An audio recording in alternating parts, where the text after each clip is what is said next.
Spirit cinema నుంచి దీపికా పదుకొనే తప్పుకోవడం ఇప్పుడు cinema ఇండస్ట్రీలో హాట్ టాపిక్ గా మారింది. అయితే స్పిరిట్ కంటే ముందు దీపిక ఇలాగే పలు సినిమాలను వదులుకుందన్న విషయం గుర్తుందా? అందులో కొన్ని సూపర్ హిట్స్, బ్లాక్ బస్టర్స్ అయ్యాయి. ఆ సినిమాలేవో చూసే ముందు ఒకసారి మన ఛానల్ ను సబ్స్క్రైబ్ చేసుకోండి. సంజయ్ లీలా భన్సాలి దర్శకత్వంలో 2022లో తెరకెక్కిన గంగూబాయ్ కథియావాడి సినిమా గుర్తుందా?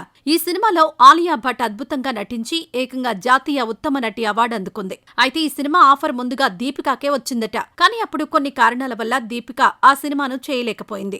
2016లో సల్మాన్ బ్లాక్ బస్టర్ మూవీలో హీరోయిన్ ఆఫర్ కూడా ముందు దీపిక దగ్గరికే వెళ్లిందట. కానీ అప్పుడు కూడా వేరే సినిమాలతో బిజీగా ఉండడం వల్ల ఆ సినిమా ఛాన్స్ కాస్త అనుష్క శర్మకు వెళ్లిపోయింది. ఈ మూవీ కూడా బ్లాక్ బస్టర్ అయింది. రణబీర్ కపూర్ హీరోగా 2011లో వచ్చిన రాక్ స్టార్ సినిమాలో కూడా దీపికానే హీరోయిన్ గా చేయాల్సిందట. అయితే డేట్స్ అడ్జస్ట్ కాకపోవడంతో తప్పుకుందట.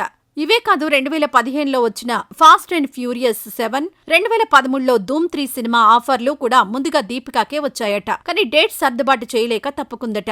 ఇక షారుఖ్ ఖాన్ జబ్ తక్ హై జాన్ సినిమాలో కూడా దీపికానే ముందు అప్రోచ్ అయ్యారట. ఆమె వద్దని చెప్పడంతోనే ఆ ఛాన్స్ కత్రినా కైఫ్ కు వెళ్లింది. ఈ మూవీ కూడా సూపర్ హిట్ అయింది.